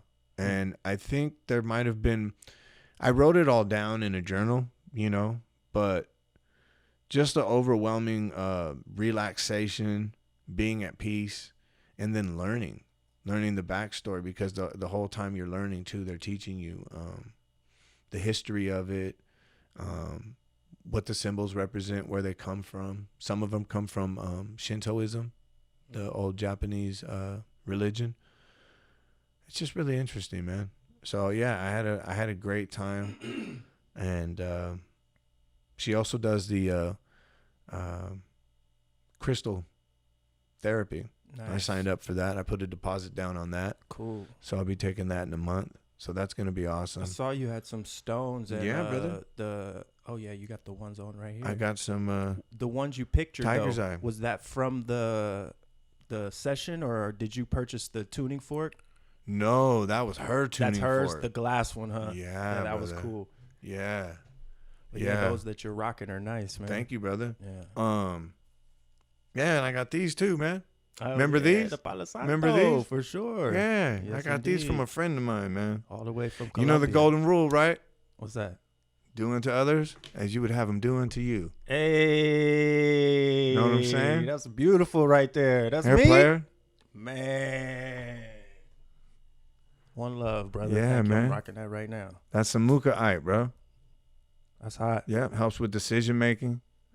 Yeah, need especially that. in like difficult times. I need Encourages versatility that. I love and these helps colors. accept change, bro. Thank you, brother. And it's only Hey, it's from Australia. nice. Yeah, only in Australia. Yeah, Muka-ite. man. Appreciate you And, thinking of me, man. yeah. Appreciate you, brother. And to recharge it,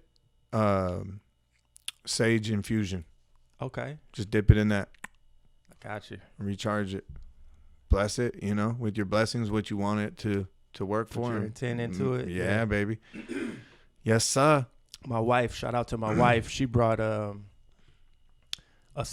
think it's selenite. It's a square block, and I think she said the purpose of it is to charge our stones and stuff. I haven't even used it yet. We got to put it in the moonlight first, because I'm still learning too. And probably yeah. once you go to your crystals session, you'll be able to tell me more, because I haven't even done the knowledge too much. I'm just delving in myself. So, but they work for me, you know, because it's all about intent, you know, and where your mind is and what Yeah, energy you're putting out absolutely. there. And kind of that's what the stones do for me. I don't know what they do for other people, but when you put that intent into it, and I carry my stone, it's just like a reminder, you know. Absolutely. And it's just that thing that keeps you Yeah. on point. Yeah, it's a reminder. Subtlety. And also, you know, we're both well aware that the different the energy grids and everything, like, these are just absorbing all that. Yeah. They're absorbing all that, and we're feeding off all that, like, and that's just, it's incredible, dude. At the end of the day, It it's feels incredible. good too. Yeah. Because like back in the day, let's say in our rapper days, maybe you may rock a gold chain like rappers do, but that's more for other people's appreciation. This is more, you want other people to notice it, but Yeah. it's more for self, For you know? sure. Like when I rock my beads and my stones, like I appreciate when other people acknowledge, you know, oh, nice stones. Yeah. But usually it's people who know what's up. You Yeah. know what I mean? They're not looking for something flashy. They're like, oh man, that dude got some stones. He knows Exactly. he's tuned in. Yeah. And not to say that, whatever, you know. No, I get it. Yeah. Yeah. We're uppity now. but Yeah. It's Nah, just, it's a feel. It's a vibe. Yeah, man. It feels right too. Mm-hmm. You know, and these things, they do have healing properties. 150%. People been using this for thousands of years. It's amazing. I dig it. Thanks for sharing, man. Yeah, brother. I'm for happy sure. for you, man. I'm happy. Sincerely, like, this is crazy, man. This is dope. What we're doing, what we're growing, where we're. Mm-hmm. Yeah, man. I don't even know what else to say. Yeah, I'm excited, man. I really am. We got So- we got somebody got their hands on us, and it's in a good way. And Oh, yeah. I'm moving. I'm putting myself right in alignment with the ancestors. Yep. So yeah. You better believe it. She called on them during the attunement. She said the word, and I thought about you, bro. I swear to God. I swear to God. Yes, sir. She said it when we were fucking meditating. It's hard to get into some of this smut that we wanted to talk about after after such a good positive vibe in the podcast. Where are we at right now? Let's see. Just out of curiosity. We're only at probably about an hour total. Go. A little over an hour. Let's go. Let's Fire see. away. Let's get smutty. I'm gonna eat a banana. Did you hear about Michael Rappaport going back and forth Kevin with Durant? KD? Yeah. I did. I wanted to talk about it while Julio was here because he's a comedian. Yeah. But he didn't really hear about it anyway. But I wanted to get his thought because this is where I'm at with it. Why was Michael Rappaport so butthurt that he put the shit out publicly? Like, over two men just, like, talking shit. Like, he knew what the repercussions of that would be for KD. He pretty much cost KD. They fined him. KD got fined. And, you know, that doesn't look good on KD's brand. He knew what he was doing when he put that shit out. Yeah, That's some bitch shit. Yeah, that's some bitch shit. That's a low blow right there. Now, now if you want to get into the comments, now that's a little dicey because I understand where we're at. You can't say suck a dick or say some, you know, homophobics, whatever they deemed his slurs as. I didn't think it was too offensive. It just Did he use any derogatory terms about homosexuals, or did he just say suck a dick? No, he told him. Damn, now we probably should look it up because I can't even remember the context of it. It was, you know, it was regular, man. To me, it was something like I don't even want to misquote it, bro, because then I might look crazy. All right, here we go. But I know the other part that I do know is he brought up his wife. That's the part Michael Rappaport said he had an issue with is KD brought up his wife, and all he said was, your wife don't even respect you. I didn't think that was that flagrant. It's not like Well, I mean, Michael Rappaport was saying fucking racist shit. Michael Rappaport talks shit all the time. I can't stand I just looked this it up. dude. This is what he said to him. You know, because Durant's black. He said, go help the kids in Brownsville, Brooklyn. Nobody said nothing about that. Yeah. Yeah. Why are you talking about kids in Brownsville, bro? Right. Why are you bringing up kids? Right. Weirdo. Yeah. Yeah. It was Remy. Remember? Mm-hmm. Remy. That's all I really know him for. And then his role in that fool's Remy, next bro. Friday, he had a little cameo. That fool's When he such a said the weirdo. Cucamonga cracker Remember killers. when he took his fucking, this is Remy in fucking the library.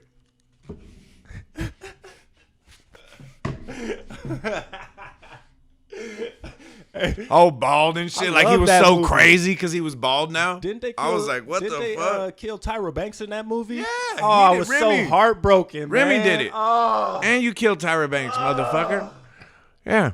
oh, It was Remy. That was too real for me as a child, man. That was traumatizing. And then they chased him up the Maybe stairs. that's why I don't like this guy. and he killed I himself. do not like that guy. Yeah. And then they showed the white cops before he killed himself go, no, don't do it. Like they were fucking, you know, pretty much what they do, dude. You know, like save all the fucking white people who are And killing. then he just snuck out, didn't he?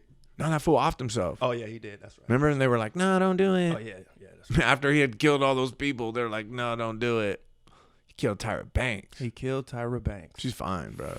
She's crazy. She's hot. It's weird how DNA comes together like that. It is. How DNA becomes TNA. You know what I'm saying? Some tits and ass. Give me some. Hell yeah. Oh. Yeah, that's crazy, man. So yeah, the overreaction and all that. And Super. the NBA felt like they had to do something, so they fined him. It's just petty. And everybody's grilling KD. Because this dude, Michael Rappaport, he has a lot of friends in the sports industry because he's always on these sports shows. And when I heard a lot of people giving their commentary, they were like, yeah, I'm cool with Michael Rappaport. And, you know, so they were backing him and then calling KD childish and stuff.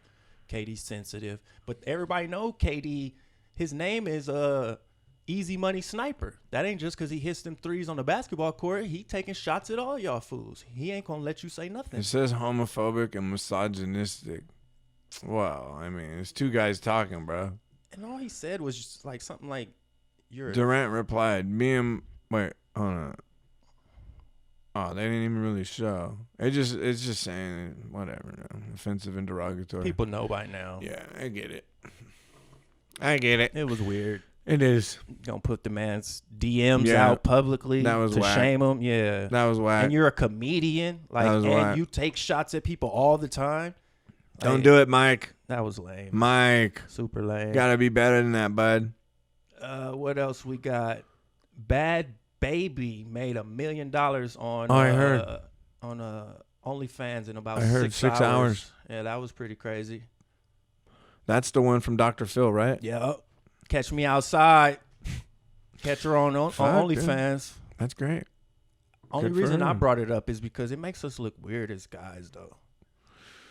Yeah. Dudes is thirsty. Like, she just turned 18. And Yeah, that's pedo central right there, bro. people was like, couldn't Pedo wait. central, yeah. They've been waiting for that. Yep. And she knew it. Mm-hmm. But, $1 million. yeah, man. Again, it goes into that culture. I'm not blaming women. I'm not blaming men. It's just like everything's online now. People don't even have personal reaction or interactions is the word I'm looking for. Yeah. I wouldn't want to. That was another thing I had written down is I wouldn't want to be dating in this day and age, you know. And it's sad to say because there is no answer to it for the young people. This is the reality they have to deal with. Because now, even with COVID, it made it worse. It was already a thing, like with social media being the main way of communication. And now, with interactions being limited, you know, and the number of people you can have out, you know, it's like, how do you even meet people? Yeah. Bruh. You know what would be dope, dude? If there was and there might be one, but an app that you could download for your phone and you put, let's say, you know, it allows you to put limits on your app usage. So once you've hit like an hour in a day on Instagram, your screen goes fucking locks on you and tells you like, yo, you hit that hour. You sure you want to keep going? It gives you that option. It's not going to, you know, but at least you're aware. Because sometimes you might just, I do. I just start going down that fucking scroll list, that fucking, what do you call it? The old algorithms. They guide me, and I'm just like, you're right. I love all this. All of it. You know me so well. No, that would be great. They do have the thing on like iPhone that tells you how much your usage is each week. You know, it gives you a little alert. My shit pops up, but I'm saying, you know what I mean? No, that would be a shit great was just idea. like, bam. Yeah, buddy. For sure. Just to keep stuff in line. Because, we're addicted to these things. Even Julio brought it up while he was here. He mentioned some of his regrets about the times that him and his wife were in the bed together and they're on their phones. Man, this dude. My wife's going to be mad at me for bringing her up right here, but I tell her that. Like, and it's not a big deal in our life, but if we get into bed and she's still on her phone, because she does business on her phone too, so I understand, but I'm like, put that phone away. You know what I mean? I don't want to be daddy, but it's just like you got to draw the limit somewhere, you know? Yeah. And sometimes maybe you do forget. So it's like, hey, come on now. Let's leave the business and leave the conversations. At least they can end in the bedroom, you know? Mrs. Buckhalter, please put the phone away. Thank you. But like Julio said, that just goes for everybody. You know what I mean? Like, enjoy the people that you with, you know? Put the damn phone down. It's crazy, bro. Like, yeah. And the algorithms and the way that they market these things, they do it so that we are addicted. So then the onus is on us to monitor ourselves. Exactly. Yeah. It's almost like everything. They literally say it. Like, people think it's like, I don't know. I think they take it for granted and they don't think about it. But they're telling you, like, yo, the government is of the people, by the people, and for the people. Everything in it, too. So you have these decisions. You have free will. We're going to sell poison all day at McDonald's and Wendy's and Burger King. And we're going to sell healthy stuff other places for more money. Yeah. So you have the decision what you want to eat. And let's be honest, they create food deserts in poor communities. That's why when you go to a poor community that's basically really like the shittiest like supermarket you can find, the produce is like, I've gone to places sometimes, bro, where the produce is like, I can't believe they're even selling this shit. Yeah. Like, you go to buy a thing of grapes and every fucking grape in there, dude, is like brown and disgusting. And I'm like, why would you sell this to anybody, bro? Who's going to eat this? And why would they want to? And is it even healthy for them, dude? Right. So, yeah. That's my take on it, buddy. Vote for Emmet 2024. I'll change it. Making a difference. What do you got there, buddy? Xerox copies? Yeah, I wanted to get into the Lil Nas X controversy. Devil shoes. Everybody, Devil shoes. Everybody's pretty aware of it by now. Yeah. Devil shoes with Nike. Nike sued. Had Love him whatever they do. I forgot the word that companies Cease do. and desist. Yeah, they did one of those. Fuck yeah, they did. And that wasn't no fucking. He had already sold his 666 pairs, so I don't know what they can do now, really, but maybe he can't sell anymore. Yeah. The interesting thing though on that is that same company had Jesus shoes before. Yeah. Yeah. I saw those with some holy water. There was some holy water in them. Yeah, I remember those too. So that wasn't controversial. Yeah. But then they have these. So I don't know if the company was kind of making a point, you know, or trying to do that purposely. So I don't know. Yeah. And then, of course, he did the video, Montero, I think it's called, where he ascends down into hell, essentially, CGI hell, and gives a lap dance to the devil. That was fucking. And then snaps the devil's his neck and puts on his horns. Oh. Yeah.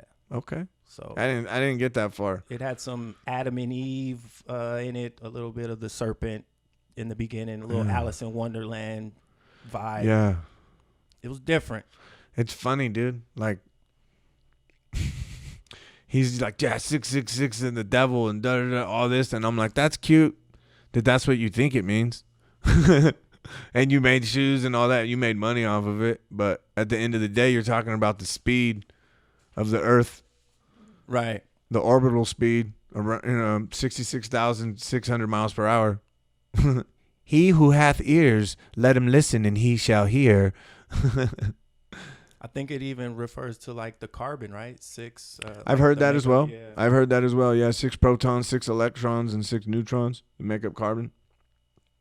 So this article that I brought, the reason why I brought it is because it gave me a good insight on where people's sentiment is and just how this thing is being spun and just how people are kind of dealing with the information. The article goes on to say that this is just low-hanging fruit pretty much. Lil Nas X mixed people's fear and loathe of the devil and that iconography, because it's been used often in Hollywood, for sure, rock and roll, perfect, and people, you know, called people Satanists before, and then of course the homophobia mixed it together. Oh yeah. Candace Owens, of course, came out and said things. Of course she did. Successfully. You got used by a corporation to further destroy our youth. Congratulations on being a pawn. And he, of course, responded with, you know, I did something right when she talks about it. He was trolling everybody that had something to say. And his responses is what made me pause. Because, of course, when I first hit you up, I probably felt the outrage that everybody else felt. Like, bruh, this dude put this out? Really? This is what we need right now? Like, what is this? Like, where are we going? What the hell? And as time went on and I heard the outrage and I seen his responses and I read this article, you know, I just kind of simmered down on it because I'm like Lil Nas X even says, he had 8 months to think about this rollout. This was a rollout. He knew precisely what he was doing. So for me to come on here and be outraged would serve no purpose. That's exactly what he wants. That's exactly what everybody's doing, you know. So I wanted to dive a little deeper into what is this about? Like, what is our outrage about? And right here they say, what is this? Let's see. The political pundit says she has 4 gay cousins that have made it through life without using crystal meth, sexual, assaulting anyone, or creating a Satan shoe. Stop blaming your immorality on sexuality, she wrote. So it's just like it's like the culture about, we brought up about the brother that was on The Breakfast Club, I think, when he brought up, you know, drugs and the drug culture here in America needing to be re-examined, and how we... Dr. Carl Hart? Was that his name? I'm glad you remembered the brother's name. And how we demonize certain things, and those fears is what brings about a Nas X, because he knows he's playing to said, you know, homophobias or fear of, you know, the devil and, you know, people's religious beliefs. So yeah, I get it. I think there's a deeper discussion to be had instead of us just being outraged, you know. He's essentially looking for acceptance. This is what he wrote on Twitter, a letter to his 14-year-old self. I wrote a song with our name in it. It's about a guy I met last summer. I know we promised to never come out publicly. I know we promised to never be that type of gay person. I know we promised to die with the secret, but this will open doors for many other queer people to simply exist. You see, this is very scary for me. People will be angry. They will say I'm pushing an agenda, but the truth is I am. The agenda to make people stay the fuck out of other people's lives and stop dictating who they should be. Sending you love from the future. Lil Nas X. So the kid, and I hate to call him a kid, the young man, he has something to bring, and he's doing it in a very deliberate way. He knows what he's doing. I just think his messaging and whatever he's talking about is outsmarting and going over a lot of people's head. And I'm not saying I support it, because I still think that video is quite appalling. But I think there's a discussion here to be had. It sounds like he's just screaming for acceptance. He says he just wants to exist. And who doesn't, you know? Yeah. Like Jay-Z said, can I live? Yeah. And that's what I hear a lot of people that are championing the LGBT movement is they just want the right to exist. Right. And we just want the right to not see you give the devil a lap dance. Like, what the fuck was that about? Yeah. But I guess that's how he has to make his point. Right. Well, I think at the end of the day,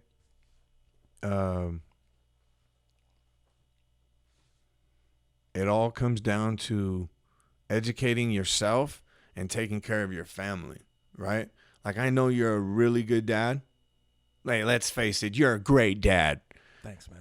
And you're going to take care of your kids, and you're going to raise them the way you see fit, and you're going to monitor your household, and whatever you want them to see, they'll see. Whatever you want them to read, they'll read. Yeah. And whatever you want them to know, they'll know until they fly the nest. Right.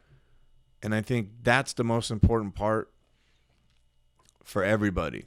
Like, at the end of the day, it's a free country. And you and I are completely against cancel culture. Yep.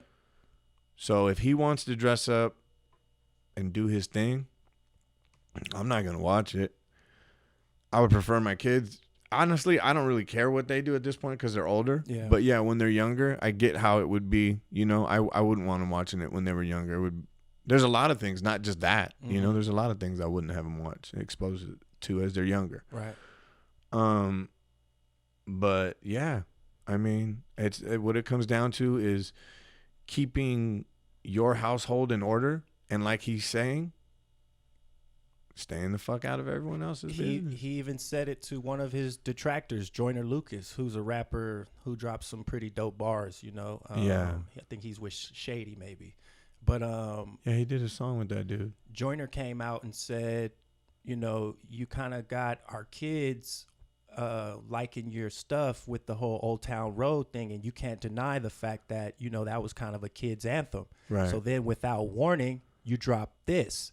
And Lil Nas X's response was, hey, I didn't tell your kids or you to allow your kids to watch Old Town Road. I talked about misogyny and lean in Old Town Road. Right. So you letting your kids listen to that is your fault. For sure. And that kind of goes exactly to what you're saying, which is why there's a lot of songs, bro, that have catchy fucking, it's like a catchy anthem, nice hook, and it's very like even the beat is in the key of like a major, you know, so it sounds happy, you know what I mean? And they're not really anything you would fucking you should let your kids listen to. Right. You know what I mean? Right. Eazy-E had a song back in the day. He had a gang of them, bro. They used to make real funny songs, bro. They were funny, bro. But he had a song called Fat Girl. Do you remember that shit? It's like, I got a fat girl. I'm a jock. I got a fat girl. I'm a jock. Fat girl. Yep. Yeah. And that was like in a major key, you know, and it's fun, but you don't really want to teach your kids that, like, hey, run around and call people fat and da-da-da. You know what I'm saying? I think that's where some of the disconnect too is, me and you are well aware that you don't want your kids running around saying that. Some people I don't think feel that way. Yeah. Some people just play the radio, play whatever's hot. And they're ignorant. And their kids sing, and they'll put their kids on Instagram. Yeah. Sorry, people, if you're offended. Yeah. Put their kids on Instagram, and they'll think it's the dopest thing. Yeah. Now, don't get me wrong. My kid knows some jams, but I'm just saying, like, the fact that you know a kid can pick up on a jingle so quickly lets you know that thing is powerful. Oh, yeah. you better be careful what jingles and what jams you're allowing. Yeah. So, yeah, it's crazy because some people, I think, they don't realize how much the kids are like a sponge or like recording and what those consequences may be. So, but like Nas said, Little Nas, that's on you, you know? So, yeah, I agree with you, brother. It does come back down to the home. Yeah. Because if I don't want my kids watching that, then it should never be on my It television all comes down screen. to that, man. My kid ain't going to just pop on Little Nas X, and it doesn't just come on BET. I don't even know. Do they play videos anymore? I don't know. I don't know. So, yeah, man, my response has tempered down a lot since I first saw it. Yeah. If we would have had like a response immediately, I probably would have been outraged. Well, you were just people process things differently, and it takes time to get. And they hit us with the two at the same time. It was the video and the Satan shoes. I was like, the fuck, bro? Well, that's like me, bro, when I got paid on Friday. It was like a happy day and a sad day because I was like, I got money, but not the amount that I want. So it was that same kind of reality check for me. Like, damn, I'm happy right now, but I'm kind of sad. Man, right? I just thought it would be different at this age. Or when you pay all them bills, you're happy because you paid them bills, but you like, damn. Sometimes do you ever ignore the bills for a day and just go online and pretend like you're going to buy all these things and you're like, yeah, dog. Yeah, dog. I got money, dog. And then the next day you're just like, damn. The bill always asks you, do you want to put auto pay on? I'm like, no.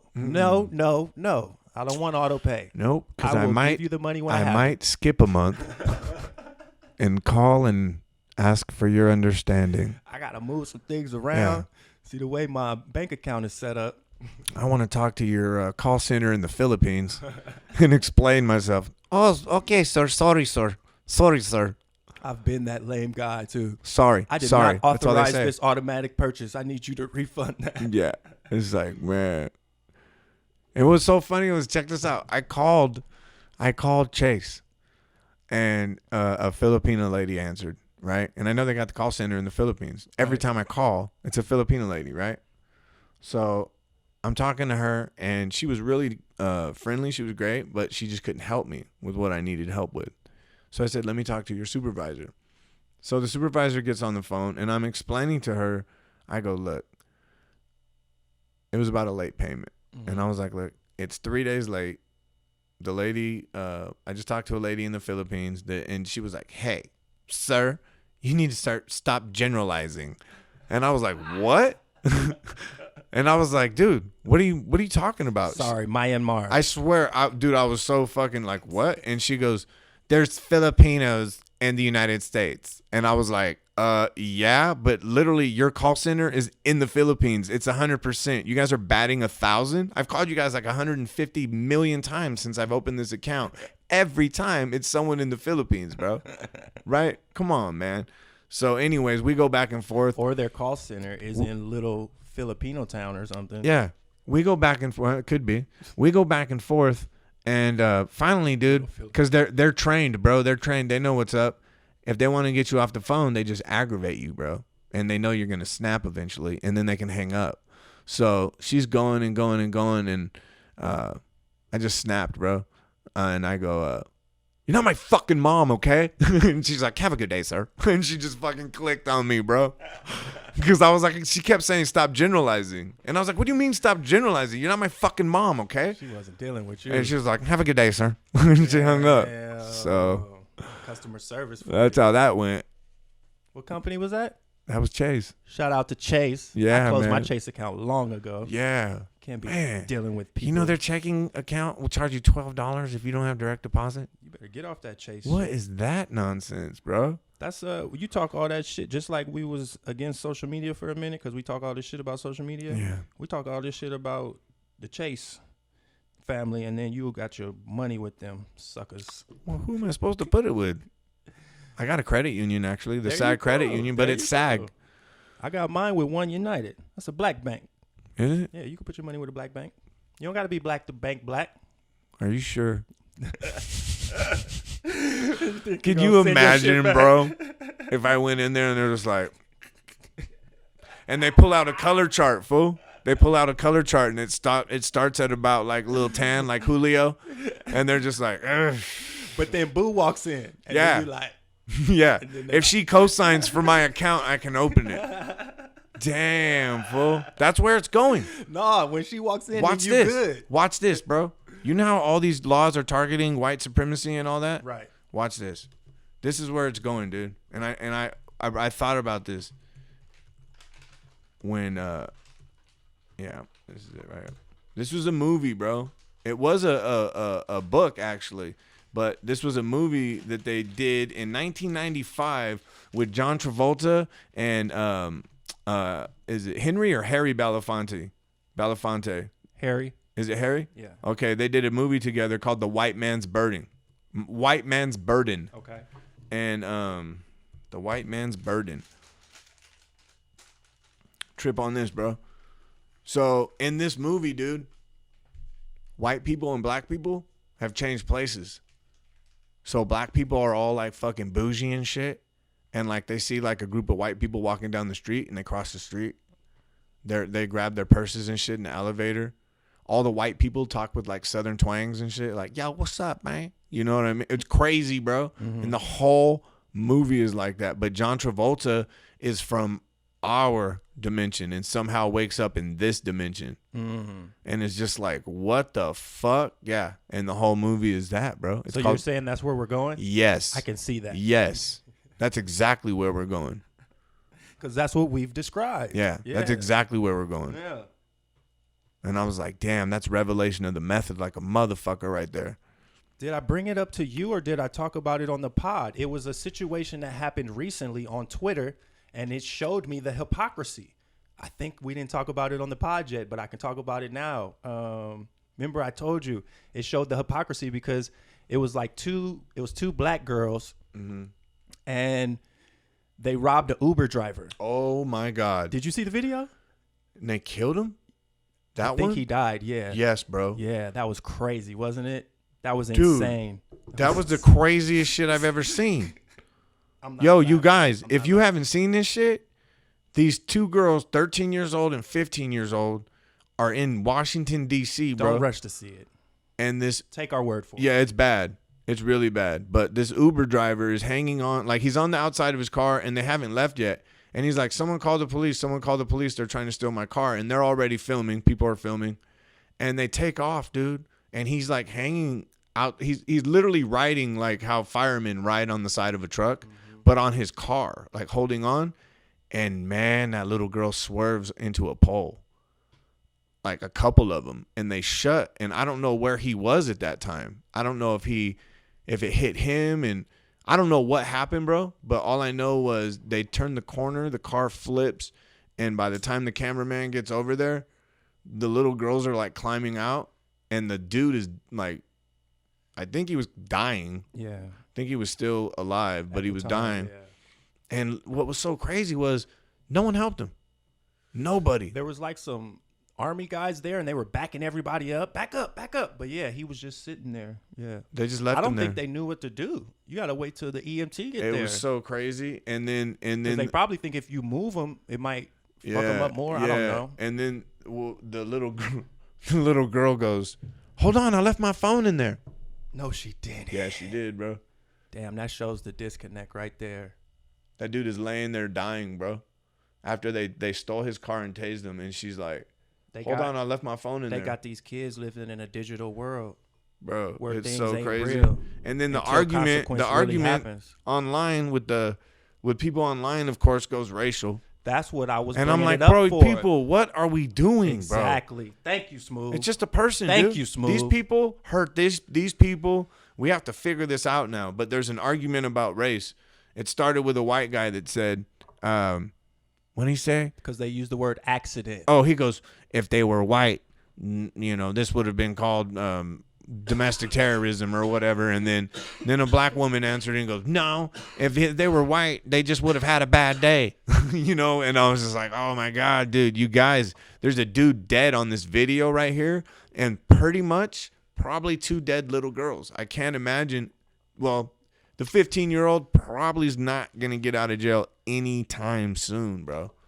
I can't imagine. Especially when they play that last part in the video. When she's like, hold on, I got to get my phone. And the dude's laying there in that crazy position, just like taking his last breaths. Prone position. Man, that was crazy, bro. Yeah. But see, you crazy. brought up the great examples for the people to see where I wanted to go with this. And I'm glad you brought up where we need to go with this, where we're beyond this racial shit, where everything becomes politicized and racial. But there's so many wounds, brother. There's so many unhealed wounds. So that's why it's so easy to get people to react. And they know it. But the more I think we point out these hypocrisies and people see them online, it hurts, but it is a good thing, I think, because we do have to reconcile these hypocrisies so that people can get to a better understanding. And then when we see these hypocrisies, we can call them out and not be so reactive. So then those reporting agencies will be held accountable at that point. Yeah. Because that's kind of what needs to happen. Like, there needs to be a reckoning. Our media is not for the people anymore. Our media has been infiltrated. You know, everyone knows this. And like you said, now it's even trickled down into the smaller outlets that we have run to, because they are even getting bought up by the bigger entities, So yeah, man. Well, look at Trader Joe's. It's crazy though. Trader Joe's, when I was a kid, Trader Joe's was like a cool little, organic spot. That's what it was. It literally, and I remember like my godmother used to shop there. I was like 5, bro. I don't know about all that shit in 1982, and she'd bring home like organic mayonnaise and shit. And I was like, oh man, this tastes like shit. Cause like it's not like the store-bought best foods and shit that I'm used to. I'm like, God damn, like what is this shit? The bread was all stale and shit because it didn't have any preservatives. It's like real bread. I was like, God damn, what? Like, it was bad, bro. For me at that time. And granola, I remember a lot of granola too. Like, damn, what the fuck is this shit? It's hard. I gotta chew it. Yeah, why do you have this? I have fucking, Cocoa Puffs. What is wrong with you? But anyways, I say that to say, it's a corporation now, bro. It's owned, but they kept the name. So everyone has that in their head, like, oh, this is a little mom and pop organic type spot called Trader Joe's. It even has the name Trader Joe's, like an outpost that for a gold mining camp, Trader Joe's. And it's not that at all. It's a bunch of people, board of directors, franchises, fucking that need to make profit. Yeah, a whole different thing than what it was founded on. Me and you have brought this up over and over again, but in the grocery world, the same with Whole Foods. Yeah, Whole Foods was bought in by Amazon. Oh yeah, and now Amazon has opened up stores all over Los Angeles and the Valley and South LA. Amazon Fresh, so that's been taken over too. So, yeah, man. Yep. Corporate interests. And what's funny too, notice when they took it over, I'm okay, brother. That'll kill me.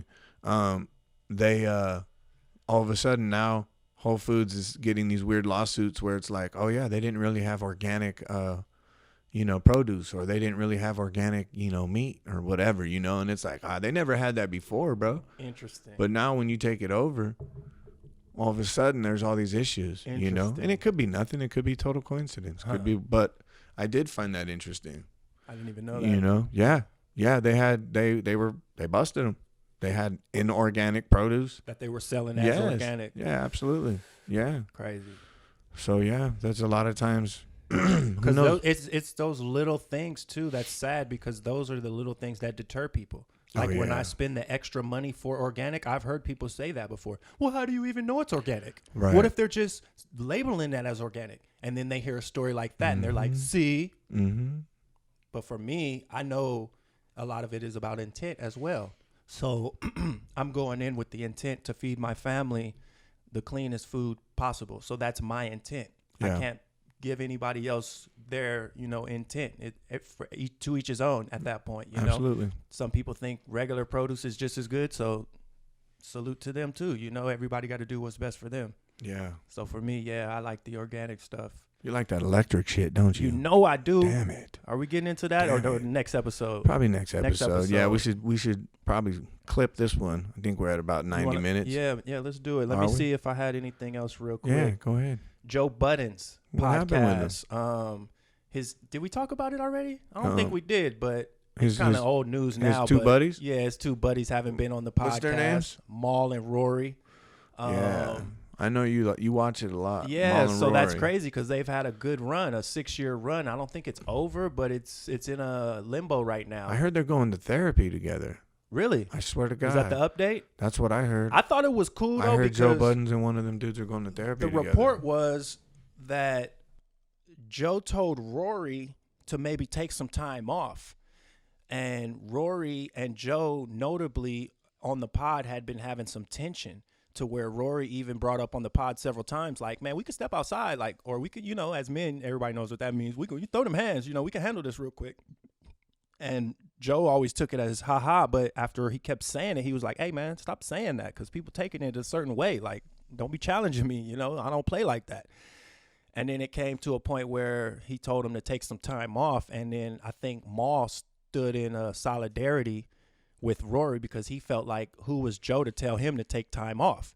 So I like that, actually, because that is crazy because, I guess in those situations, maybe Joe, because his name is on the pod, is in the lead position, but I feel like the pod is the pod because of all of them, and I think that's what the point they wanted to make to Joe, and I think it's been made crystal clear.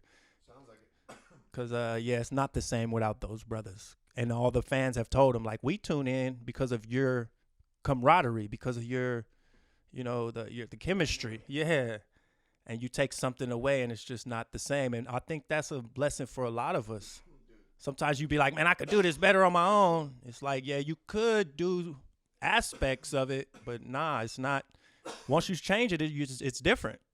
It's been happening in music for years. Lead singers leaving bands, leaving groups. Mm-hmm. Diana Ross.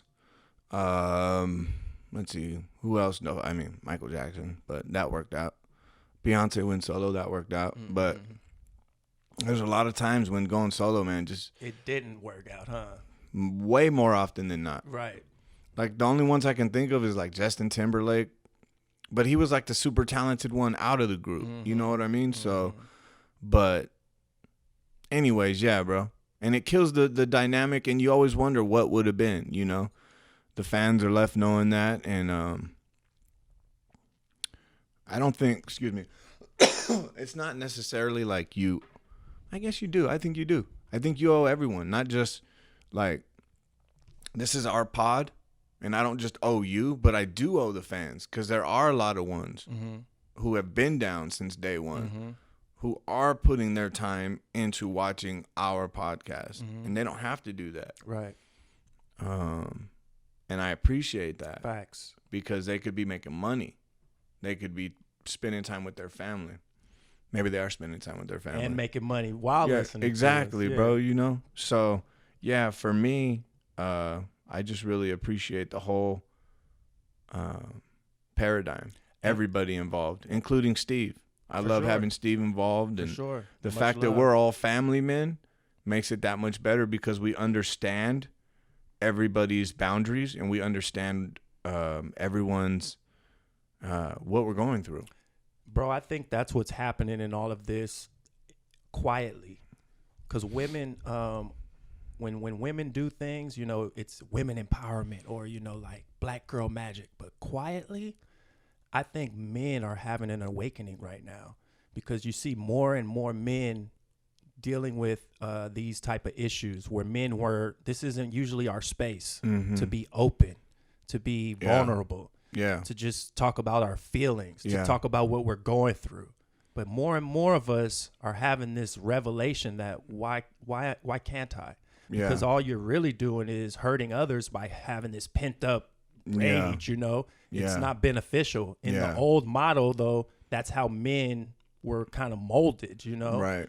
And it's like men are now coming into a new thing, It's the information, brother. Yeah. Once you have that knowledge, there's a expression that I've always used. You can't unlearn what you learn. And it sounds real, simple, but it's true. Like, I can't go back to that old way of thinking. Once you've opened that box for me, I have to take that avenue. I can no longer, you've shown me the right way or my right way, what's logical for me, which makes the most sense for me. And I can't go back to that old way of thinking anymore. Right. Once I have that. That's dope, man. I'm just, I'm very appreciative, bro, because even when times are hard, when you really sit back and think of it, a lot of the things me and you have pondered on and the changes we wanted to see in the world, it's kind of going on. Yeah. Change is painful though. And that's the aspect I think a lot of people can't stomach, or maybe when you get a little older, you're not willing to do so much. But I think it's really going on. Conversations are changing, man. Oh, yeah. And I'm glad we're a part of it, man. Yeah. I'm glad to do it with Yeah, you. You know, absolutely, and we can brother. chop this shit up and break it down and enjoy it, man. I think we're at a great stage of our life. Maybe that's the revelation men are having, is enjoying these moments, enjoying the little moments, not being afraid to engage. Exactly. Because we used to kind of like be more reserved, you know? And when that reserve, you're putting your ego out all the time. We're putting the ego back and just like, man, I just want to. Yeah. It comes with it, the information and with experience, with time lived. You know, as we get older, there's so much weight with carrying around resentments, and there's so much weight with carrying around like this need to be, you know, like something that you're not. Tough. I don't know if you were living that, but I was for many years. For sure. Especially growing up without a father. I always was trying to stick my chest out, you know, if you could imagine seeing that, 5'10", 120 pounds, 14 years old, walking down the street like a badass. Not going to work. Didn't work. But that was my reality at the time, you know. And as I got older, it just became like dead weight, bro, that I couldn't carry anymore. I had to let it go. I really did. Just couldn't carry it anymore. And I was like, I don't care, bro. I don't care about, you know. I've done my best to restrict my ego, bro, as I've gotten older. And it's still there, and it's still a motherfucker, because I had a huge, huge ego, because it comes with insecurity. You know? That's the defense. Yeah. That's that baggage that you're talking about. Yeah. And as we alleviate the need to have to fit in, then we can see that those defenses aren't necessary. We're carrying extra armor that we needed before maybe, but now. And it's a process. Yeah. You know, it took me a lot of years to develop those bad habits, and it's going to take a lot of years to develop new habits. But we're game. Yeah, that's what I'm here for. I'm game, right? What'd you say? I'm from Compton? Oh, that was funny. I was like, I was waiting for you to get it. I was like, I wonder if he's going to get it. I got it. All right. We out here? Yeah, I think so. What are we at, man? Shit. Like, an hour 30. Subscribe. Oh, yeah. Share Let's with your do friends. this. Let's do this. I got a shout out because. Emmet got some shout outs. Yeah, got to. We had someone that was left out, and they hit us up. Alroy Wunner. Yeah. He said, dang. Uncle Alroy got no love. OG subscriber here and all. Man. He was talking about during the shout out last give pod. Him a shot. Yeah. Shout out Alroy. There it is. Alroy Wunner. Yeah. What's up, my man? Yeah. Good looking out, brother. Yeah. He's been A1 since day one. We need some more comments, too. I seen the comments haven't been as lit as usual. Yeah, please chime in. We like those comments. We will talk back. Like, comment, subscribe. Let's see. We got Britt. The likes been there. I just haven't seen the comments like usual. Yeah, Britt commented, damn it. I had a big comment. Accidentally deleted it. I hate when I do that. Britt, it's okay. And everyone else, man, David Sanchez, Robert Dawes. Let's see who else we got. We got Earthy Delights once again. Shout out again to Carlos Diaz. Marlon Johns, Marlon Fuller, of course. What's up, bro? And everyone else that fly. keeps our show going, bro. Thanks again, we really man. appreciate it. Yeah, brother. That's Mooka-ite, dog. That shit is fly, brother. I'm glad you love it, brother. Yeah. Yeah. I seen it and was like, dope. I'm gonna cop this. That shit's royal. Yeah. I got Lolo this dope ass it's called Carnelian, and it's a dope ass fucking like pink stone, and it's a heart shape though. Nice. And polished and everything. It's nice. Yeah. I dig it. She liked it. My wife got me a tiger stone, tiger eyes. Tiger's eye, yeah. Yeah. It was a heart shape. Dope. Yeah. Shout out to my wife again. Yeah. You gotta shout out the girls like we just did. All right, man. Well, that's it. Thank you guys. Like my man said, like, comment, subscribe. We appreciate the support. Yes. And we'll see you on episode 34. Do it. Bye.